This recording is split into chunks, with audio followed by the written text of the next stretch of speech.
मतलब एल्गोरिदम्स पे थे ना हम। तो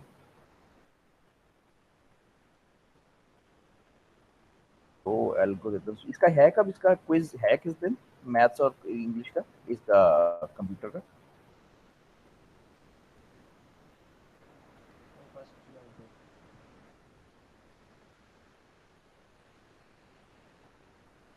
अच्छा भाई। अच्छा भाई, हमने बड़ी डिटेल में सिर्फ ये बात की थी कि एल्गोरिदम होता क्या है, ठीक है। वो बहुत ज़्यादा डिटेल में करने का मकसद ये था कि उसकी जो बेस है ना कि एल्गोरिदम होता क्या, वो आपके दिमाग में बड़ा क्लियर होना चाहिए। इसके आगे थोड़ा समझ भी कम आता है, थोड़ा लिखा हुआ भी अजीब है, कुछ चार पांच जो इसके टॉपिक्स हैं ना बड़े अजीब लिखे हुए हैं, वो रीडिंग ही करनी पड़ती है। एल्गोरिथम्स एक बड़ा इंपॉर्टेंट सब्जेक्ट है कंप्यूटर साइंस का, मेरे ख्याल से सबसे इंपॉर्टेंट सब्जेक्ट है। जब तुम लोग डिग्रियां करके जॉब इंटरव्यूज पे जाते हो तो सबसे ज़्यादा क्वेश्चन जो होते हैं ना वो एल्गोरिथम के सब्जेक्ट से होते हैं। फिर अगर एम फिल करते हो उसमें पहला सब्जेक्ट जो है वो एल्गोरिथम का है। वो मतलब बड़ी बड़ी ही इंपॉर्टेंट चीज़ है कंप्यूटर साइंस में। और बड़ा बहुत ज़्यादा पढ़ोगे आगे जाके। तो एल्गोरिथम की सिंपल सी डेफिनेशन क्या थी कि it was an ordered set, तरतीब होती थी, स्टेप्स होते थे, ordered set of unambiguous executable steps that define a terminating process. कोई भी काम करने के कुछ फाइनाइट स्टेप्स होते थे।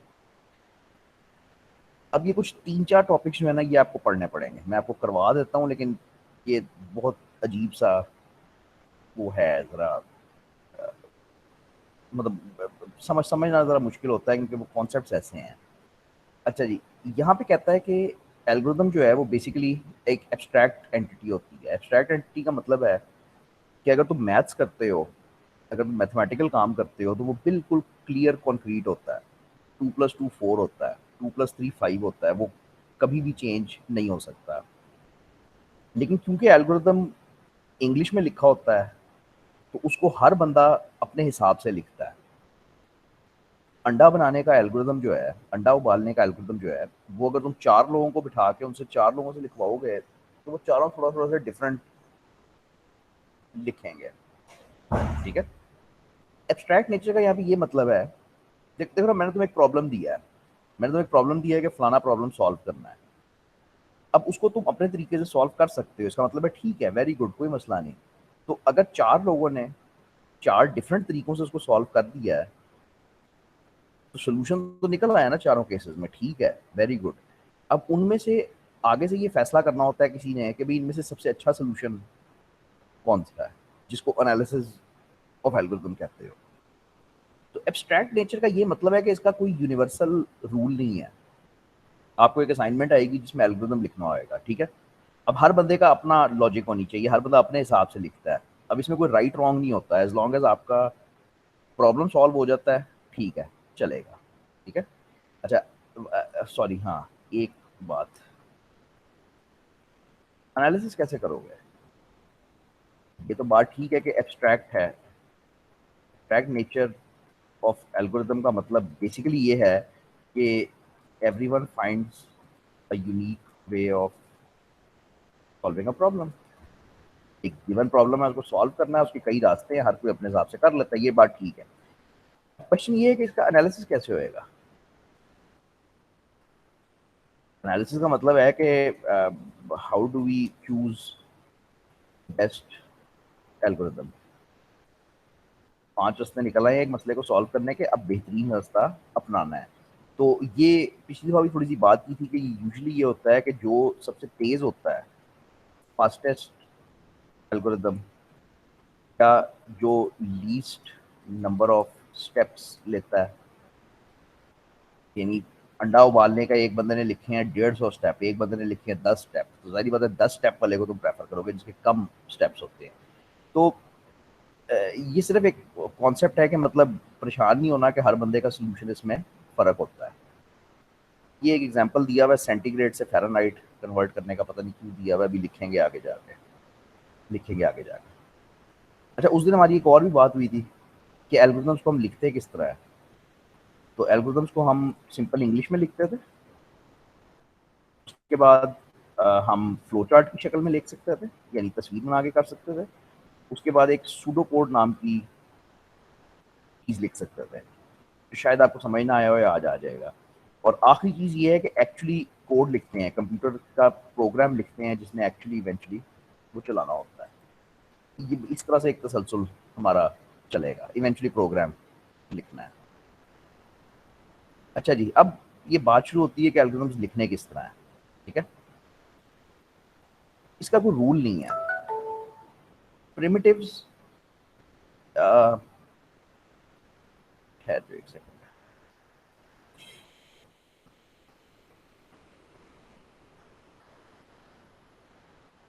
यार ये आपको पढ़ना पड़ेगा, इसका कोई हल नहीं है, इसको मैं क्या करवाऊं इसमें। अब ये देखो क्या लिखा हुआ है।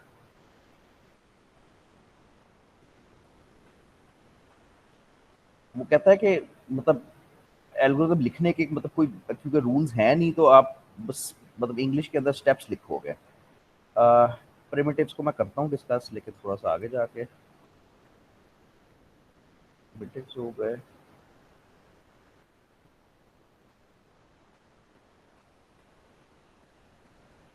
ठीक है, रोबोट, फिर आगे जाके मौका नहीं मिलना फिर। अच्छा, यार प्रिमिटिव्स, प्रिमिटिव्स लफ्ज का मतलब होता है बेसिक बिल्डिंग ब्लॉक्स, बल्कि बेसिक तरीन building blocks of any programming language.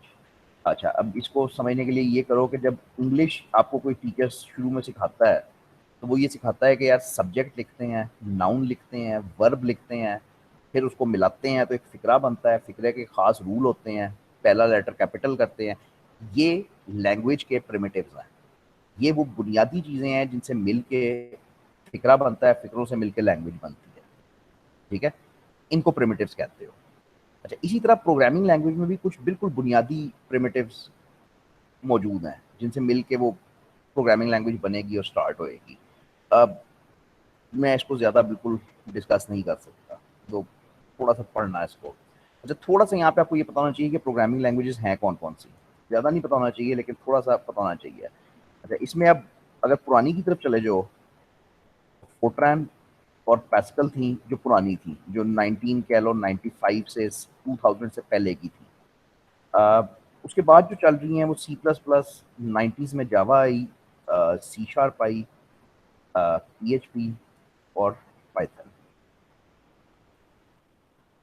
पता नहीं आपको कॉन्सेप्ट है या नहीं, सारी प्रोग्रामिंग लैंग्वेजेस एक ही काम करती हैं।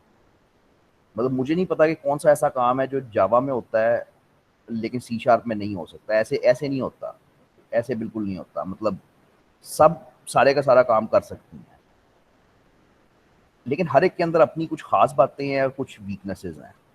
लेकिन ये नहीं है कि आप कहो कि, बल्कि एज अ स्टूडेंट सबको कहता हूँ कि सारी सीखनी चाहिए। जो लैंग्वेजेस आपको वीयू आपके कोर्स में करवा देती है वेरी गुड, जो नहीं करवाती वो जाके खुद सीखो, क्योंकि एज अ स्टूडेंट आनी सारी चाहिए।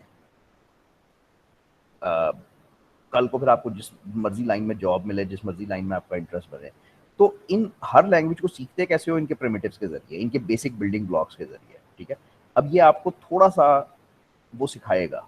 ये कोई लैंग्वेज नहीं पकड़ेगा, ये सूडो कोड लिखेगा। अब सूडो कोड की एग्जैक्ट डेफिनेशन अब चाहिए कि सूडो कोड होता क्या है।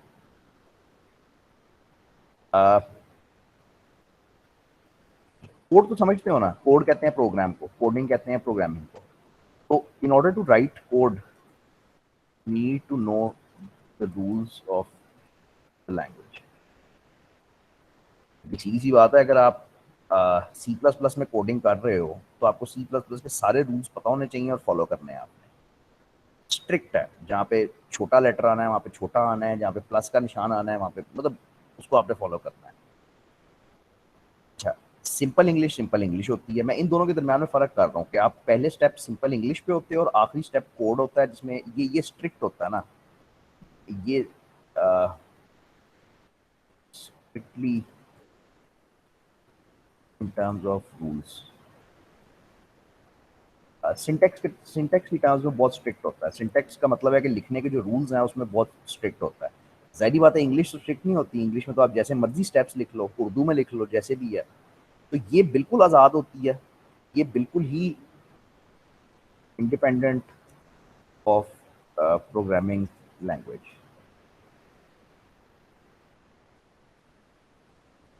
कैसे दिल करता है सिंपल आम ज़बान में लिख लेते हो। ये फुली स्ट्रिक्ट होता है। अब सूडो कोड एक दरमियाना रास्ता होता है, ठीक है? ये मिडल पाथ होता है, which is not strict code but is also not simple English. इसका क्या मतलब है? इसका मतलब ये है कि वो डेफिनिटली सूडो कोड कोड नहीं होता। कोड वो चीज़ होती है जो कंप्यूटर पे चल सकती है, जो सॉफ्टवेयर पे चल सकती है। सूडो कोड नहीं चल सकता, ठीक है?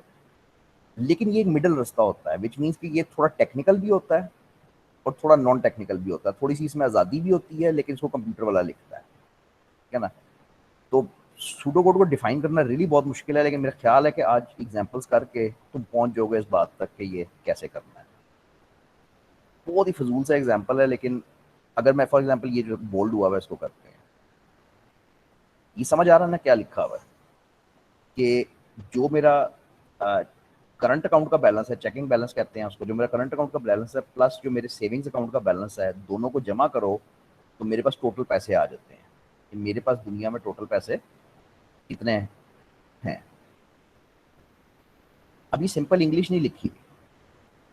अगर ये सिंपल इंग्लिश लिखी होती तो ये लिखा होता कि इफ वी ऐड, सॉरी, इसमें ये लिखा होता कि please add checking balance to savings balance to get total amount. ये इंग्लिश में एक फिक्रा लिखा होता।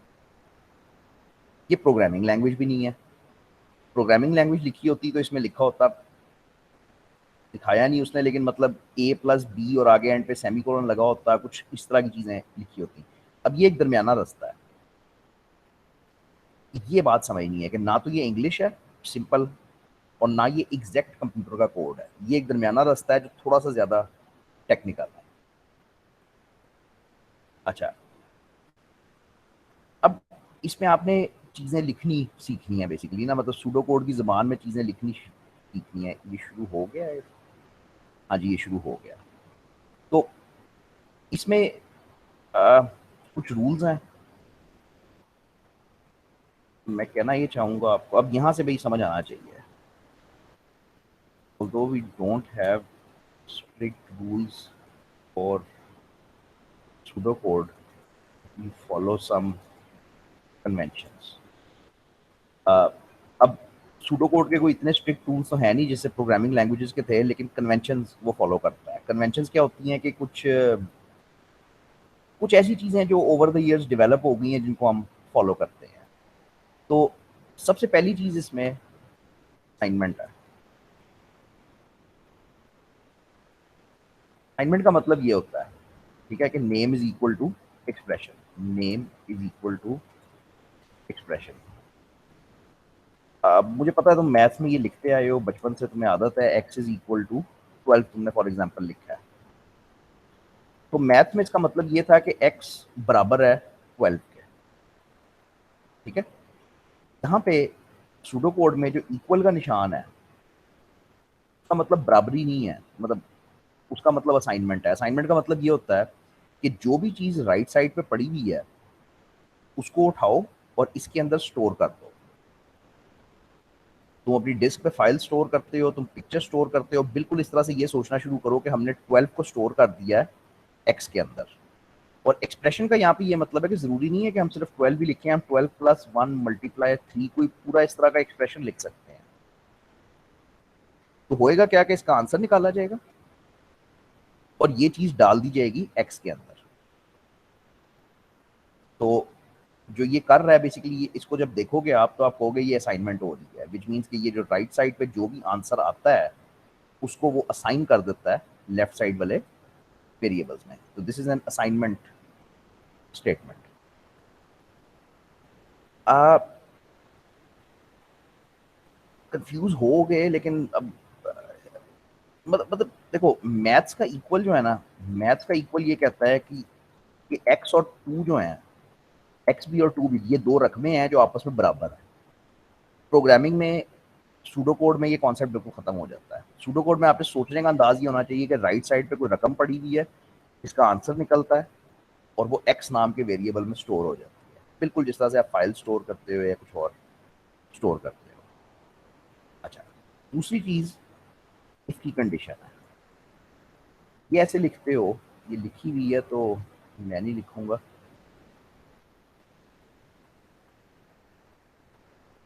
ये ऐसे लिखते हो। तो इफ की कंडीशन को लिखने का एक खास तरीका होता है। वो तरीका ये है कि पहले आप इफ का लफ्ज लिखते हो, उसके आगे कोई कंडीशन लिखते हो। ये ये छोटा सा निशान लगाया है कॉलन का दिखाने के लिए कि भाई आगे ये स्टेटमेंट्स हैं। अच्छा, अब यहाँ पे कुछ भी एक्टिविटी हो सकती है, 4-5 लाइनें 10 लाइनें लिखी हुई हो सकती है, फिर एल्स आता है और फिर आगे इधर एक्टिविटी हो सकती है, 4-5 लाइनें हो सकती है। मैं कंडीशन से शुरू करता हूँ। ये कंडीशन क्या चीज़ है? कंडीशन यहाँ पे condition is anything which evaluates true और फॉल्स। मैं भी एग्जांपल्स करवाता हूँ, समझ आ जाएगा, लेकिन जरा फॉलो करना। इफ के लफ्ज के आगे जो चीज आप लिखते हो उसको एक कंडीशन कहते हैं। कंडीशन क्या होती है? कोई भी ऐसी चीज जिसका आंसर इवेल्युएट्स ट्रू, या तो ट्रू हो या फॉल्स हो। अच्छा, उसके बाद इफ होता क्या है यार? इफ ये होता है कि अगर ये बात ठीक है, ये जो भी कंडीशन लिखी हुई है अगर ये सच है तो ये वाला काम कर दो, वरना एल्स का मतलब वरना ये वाला काम कर दो। ठीक है? For example, if weather is good, play outside, have barbecue, don't sleep, else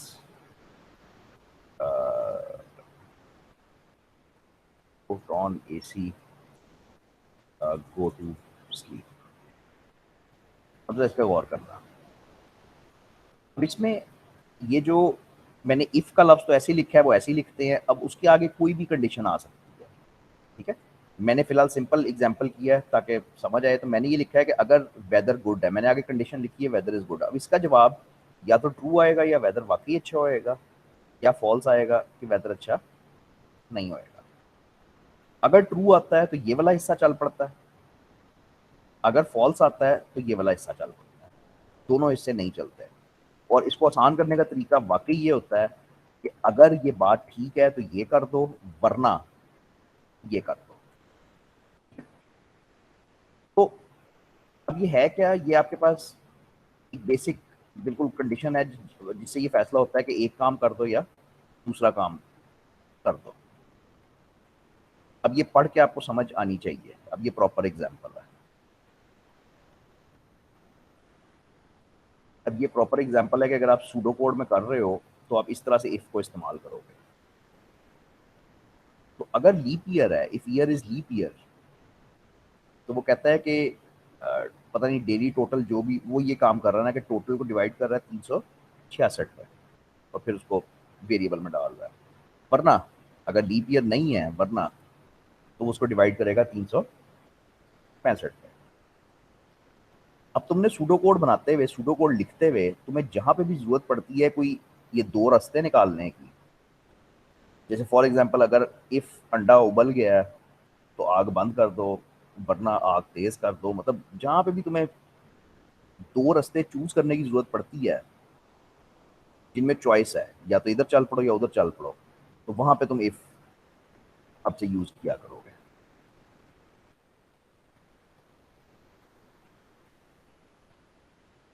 अब इफ के बाद अगला जो स्ट्रक्चर है वो वाइल है। ये तीसरा होएगा। हम कर क्या रहे हैं बाय द वे? हम एल्गोरिदम लिखने के, यानी सूडो कोड लिखने के कुछ प्रिमिटिव्स कर रहे हैं, कुछ बेसिक टूल्स कर रहे हैं। जैसे घर बनाते हो तो तुम्हें पता होना चाहिए कि ईंटें होती हैं, सीमेंट होता है, कंक्रीट होता है। तो इसी तरह एल्गोरिदम बनाते हो तो उसमें वो असाइनमेंट की स्टेटमेंट होती है, कोई इफ की कंडीशन होती है, या कोई वाइल का लूप होता है। वाइल को लूप कहते हैं। इसका एक ही काम है दुनिया में, it is use to repeat some statements again and again. While को लिखते कैसे हैं?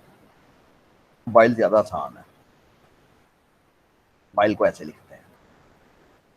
ये जो एक्टिविटी लिखा होता है ना, इसमें कई लाइनें हो सकती हैं। हो सकता है 2 लाइनें हो सकता है 1 हो सकता है 10 हो, डजेंट मैटर। जरा बात को समझना है। तो वाइल के आगे आती है एक कंडीशन। ये क्या होती है? वही कंडीशन, कोई भी ऐसी बला है जो या ट्रू होती है या फॉल्स होती है। अब इसमें इस तरह से होता है कि जब कंडीशन ट्रू है तो ये वाला काम हो जाता है, लेकिन ये एक दफा नहीं होता, ये बार बार होता है, ये लूप है, ये अगेन एंड अगेन रिपीट होता है, विच मीन्स कि ये इस तरह से घूमी जाता है, आप खुद ही घूमी जाता है। घूमता किस तरह है, उसने कंडीशन चेक की, कंडीशन सच थी, ट्रू थी, उसने ये वाला काम कर दिया, लेकिन अब वो खत्म नहीं होएगा, वो दोबारा जाएगा, दोबारा कंडीशन चेक करेगा, कंडीशन अभी भी ठीक है, अभी भी यही करता रहेगा। ठीक है, सिंपल एग्जांपल, while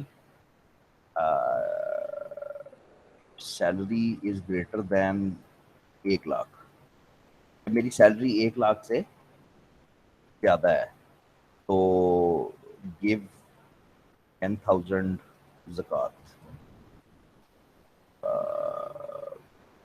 ईट इन रेस्टोरेंट।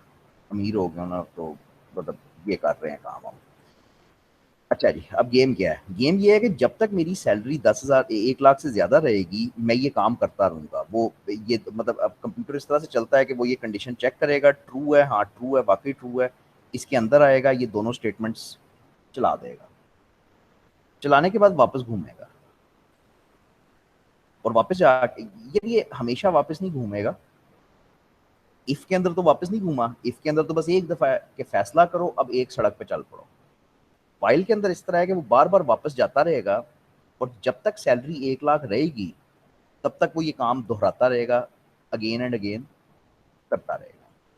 ठीक है, इसके बहुत टेक्निकल एग्जांपल्स भी होते हैं, कहते हो तो कर देता हूँ, लेकिन हाँ ये देखो ना, ये बस अभी इतना इतना सा लिखा हुआ है, इसके लिए वर्थ नहीं है करना। हाँ फिलहाल वर्थ नहीं है इसको करना, वो बहुत ही थोड़ा थोड़ा सा है। तो while tickets remain to be sold, यानी कोई दफ्तर है जो टिकटें बेच रहा है, अभी टिकटें बची हुई हैं, तो जब तक टिकट्स बची हुई हैं तब तक वो उसको सेल करता रहेगा। ठीक है ना, जितने मर्जी इसके एग्जांपल सोच लो, while I am student, pay fee in bank, give receipt to university, ask parents for money. तो कॉन्सेप्ट ये है कि जब तक मैं स्टूडेंट हूँ, तो वाइल आई एम स्टूडेंट, तो मैं ये तीनों काम करूंगा, फिर लूप वापस जाएगा, जब तक मैं स्टूडेंट रहूंगा मैं ये तीनों काम करता रहूंगा। अच्छा, हम सूडो कोड लिखने के प्रिमिटिव्स की बात कर रहे हैं, विच मीन्स कि सूडो कोड लिखने की जो बुनियादी एलिमेंट्स हैं, जिन चीज़ों को मिल के सूडो कोड बनता है, वो क्या क्या हो गई। असाइनमेंट, विच मीन्स कि राइट साइड वाली चीज़ उठाओ और लेफ्ट साइड वाला जो भी वेरिएबल है उसमें स्टोर कर लो। दूसरी चीज़ इफ़, जो मेरा ख्याल है काफ़ी आसान है, आपको सूडो कोड लिखते हुए जब भी कोई ऐसी सिचुएशन मिले जहाँ पे दो सड़कें निकल रही हो और सिर्फ एक पे चलना हो, यानी या इधर जाना है या इधर जाना है, वहाँ पे इफ लगता है। जहाँ पे सूडो कोड में आपको रेपिटेशन नजर आ रही हो, चीजें बार बार रिपीट करनी है, वहां पे वाइल लगता है। ठीक है, वो लूप है जो बार बार रिपीट करेगा।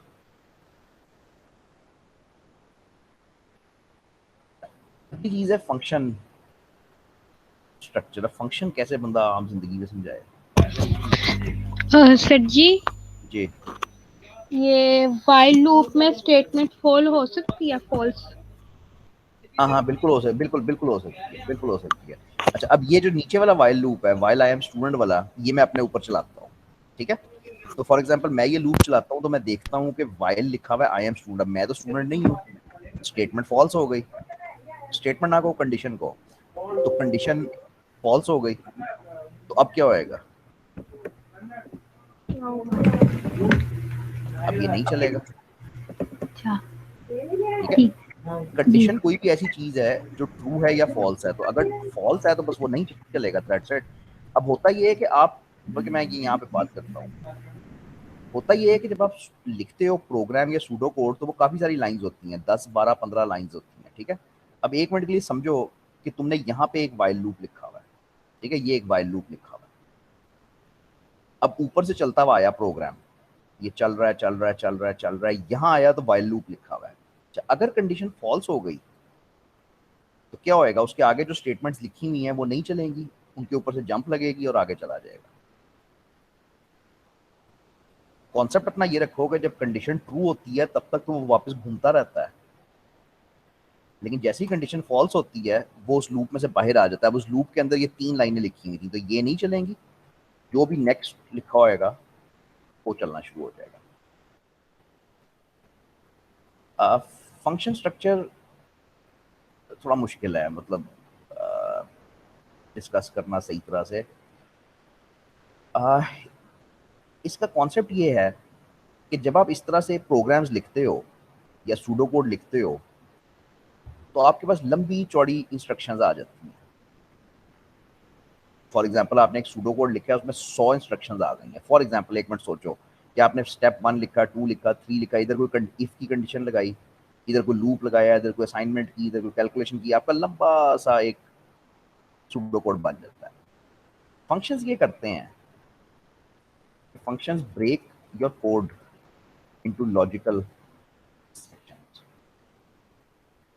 आपके पास 10 मरले की जमीन है, आप उस पर ये भी कर सकते थे कि उसके ऊपर एक छत डाल दो, आपका घर बन गया। 4 दीवारें खड़ी कर दो, एक छत डाल दो, घर बन गया। लेकिन ऐसे नहीं करते।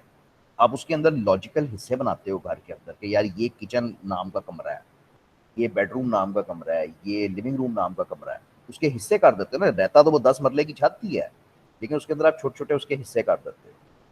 बिल्कुल इसी तरह से कोड के हम कोड के हिस्से करते हैं। ठीक है, फॉर एग्जाम्पल हम ये जो इतना बड़ा कोड लिख रहे हैं, हम कहेंगे यार ये अच्छा एग्जाम्पल एक्चुअली बन गया है, इसी को लेके चलते हैं। तो फॉर एग्जाम्पल इसमें हम कुछ हिस्से करते हैं, हम कहते हैं कि जी ये वाला जो हिस्सा है ना, ये एक चीज़ है, फिर ये वाला हिस्सा जो है ये एक दूसरी चीज़ है, और ये वाला हिस्सा एक तीसरी चीज़ है। अच्छा, अब हिस्से करते कैसे हैं, इनके नाम रखते हैं। फॉर एग्जाम्पल इसका नाम मैंने रखा है, ये ऐड कर रहा है, ये यहाँ पे जो कोड था वो फॉर एग्जाम्पल ऐड कर रहा है, यहाँ पे जो कोड था वो मल्टीप्लियर, ये इससे हटे हैं, या फाइंड मैक्सिमम कर रहा है। यहाँ पे जो कोड था वो किसी नंबर में से मैक्सिमम नंबर फाइंड कर रहा है। ठीक है, और ये आउटपुट कर रहा है। खैर मैं इतनी डिटेल में नहीं जाना चाहता, मैं कहना ही चाह रहा हूँ कि तुम अपना कोड जो है वो सारे का सारा एक झटके में एक उसमें लिख सकते हो, लेकिन नॉर्मली जब कोड ज्यादा हो जाता है तो उसको संभालना मुश्किल हो जाता है, तो हम उसके लॉजिकल हिस्से करते हैं, उसके छोटे छोटे पार्ट्स कर देते हैं। उन पार्ट्स को फंक्शंस कहते हैं। फंक्शंस बनाते किस तरह हैं, डेफ का कीवर्ड यूज करके। Def def means definition, define. ठीक है, तो डेफ का कीवर्ड यूज करते हो, और इसमें अब पहचान जो है ना फंक्शन की, मैं बता देता हूँ, बस याद तुमने रखना है। वो ये होती है, मतलब ये जब देख रहे हो ना तुम कि ये एक फंक्शन डिफाइन हुआ हुआ है, इसमें 2 पहचान है तुम्हारे पास, एक डेफ है डिफाइन हुआ हुआ है, और एक ये ब्रैकेट लगे हुए हैं। अगर किसी भी चीज के आगे ये ब्रैकेट ओपनिंग क्लोजिंग लगा हुआ है तो इसको आप कहते हो फंक्शन है। यार मैथ में भी तो यही करते हो ना, मैथ में भी तुम्हारे पास तो एफ ऑफ एक्स होता है ना, तो तुम ये जो ब्रैकेट लगा देते हो। मैथ में अगर तुम खाली एक्स कहोगे अगला समझ जाएगा वेरिएबल है, लेकिन अगर एफ ऑफ एक्स कहोगे तो समझ जाएगा कि वो फंक्शन है। ये ब्रैकेट्स की वजह से बेसिकली, तो एग्जैक्टली वही कॉन्सेप्ट है कि जब ब्रैकेट्स लगाते हो तो ये पहचान हो जाती है कि ये फंक्शन है। अब उसने इस हिस्से को, कुछ हिस्से को अलहदा कर दिया और इसका नाम रख दिया ग्रीटिंग्स। अब फंक्शंस खुद ब खुद एग्जीक्यूट नहीं होते। Functions are not executed automatically but are only executed when they are called। मतलब ये है कि फंक्शंस तुम्हारे कोड में बंद तो जाते हैं, पड़े हुए हैं। अभी ग्रीटिंग्स नाम का फंक्शन पड़ा हुआ है, लेकिन ये खुद ब खुद चलना नहीं शुरू हो जाएगा। ये चलेगा उस वक्त जब आप उसको कॉल करोगे। अच्छा, अब जरा मुश्किल काम करो, इस फंक्शन को पढ़ो जरा और मुझे बताओ ये कर क्या रहा है। अगर हिसाब लगा सके कि अगर मैं ये फंक्शन चलाऊं तो ये करेगा क्या।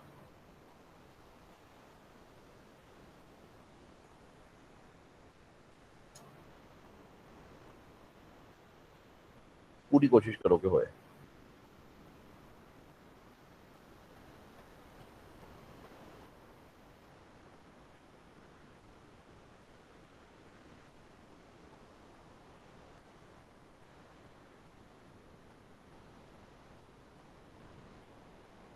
सर वो कह रहे हैं अगर काउंट इक्वल टू 3 है तो वाइल में चलेगा कि काउंट 3 जो है वो ग्रेटर देन 0 हो तो प्रिंट कर दो हेलो को।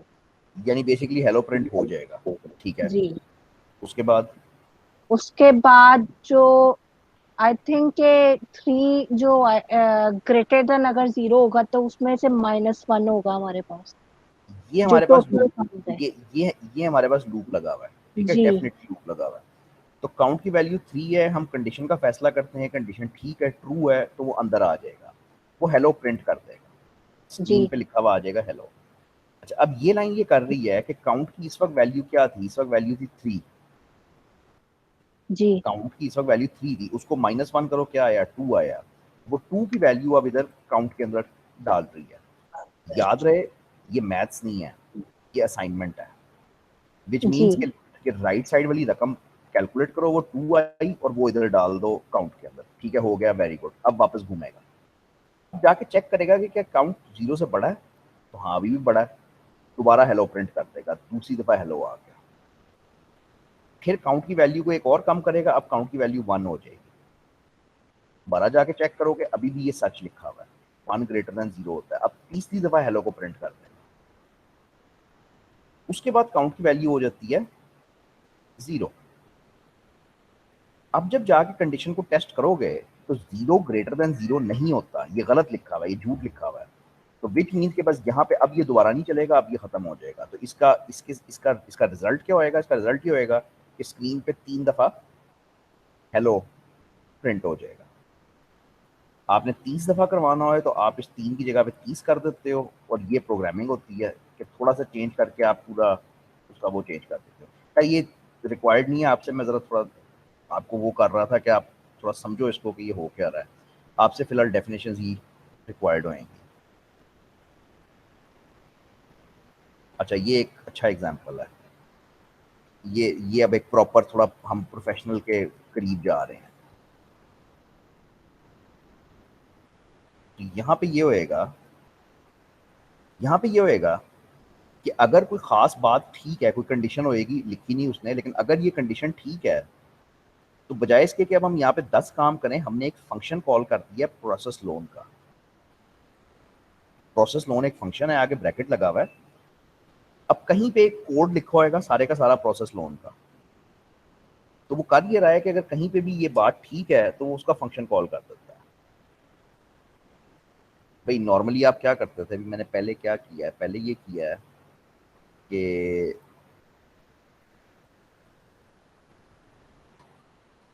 अभी मैंने पहले ये किया है कि हाँ, ये इफ वेदर इज गुड वाला, तो अगर कंडीशन ठीक थी तो मैंने यहाँ पे कोई 10 काम लिख दिए हैं जो मैंने करने हैं।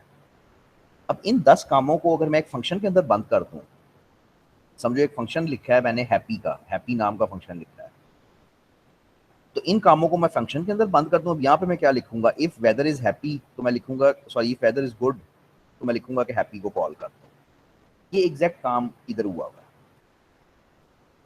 कि अगर ये बात ठीक है तो ये फलाना फंक्शन कॉल कर दो, वरना फलाना फंक्शन कॉल कर दो।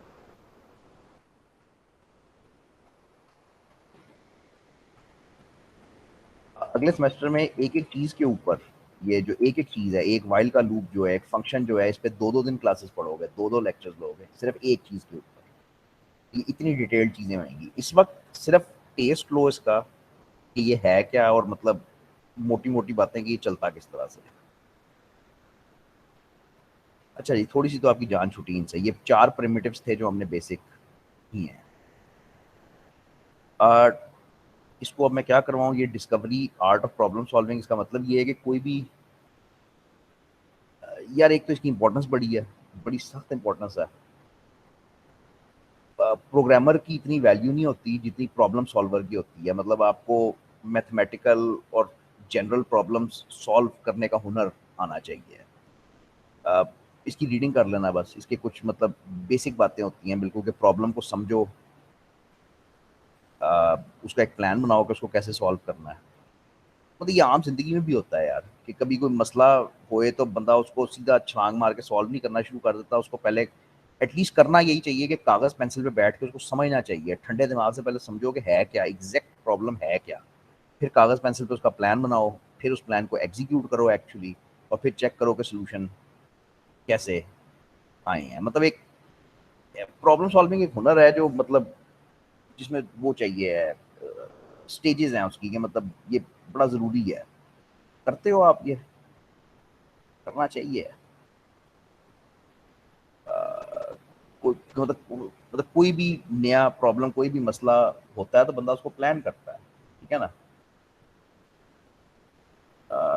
ये रीडिंग कर लेना बस, इट्स रियली जनरल नॉलेज। ये क्या कर रहा है, उसी का एग्जांपल दे रहा है, नॉट अ बिग डील, लेकिन पढ़ पढ़ लेना। अच्छा, ये भी उसी का हिस्सा है, getting your foot in the door.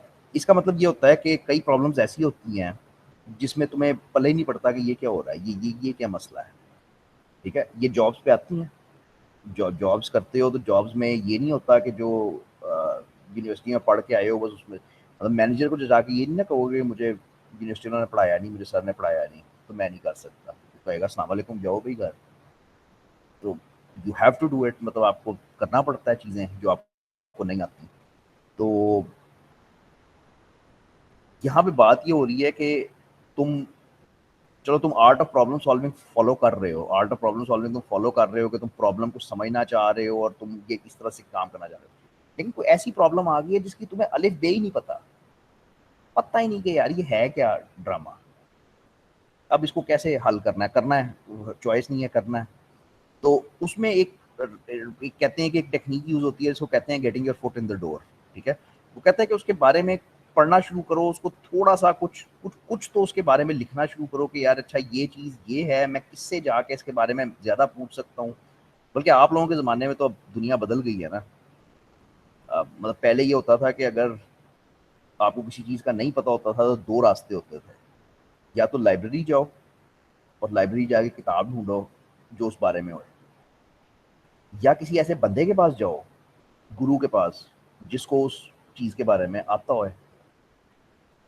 अब अपना ज़माना ये कुछ ज़्यादा पुराना नहीं है, ये जब हम स्टूडेंट थे 20 साल पहले ही उस वक्त की बात हो रही है, ये बिल्कुल ऐसे ही था। आपका ज़माना क्या है, नहीं आता, यूट्यूब सर्च 2 सेकंड में आ गया।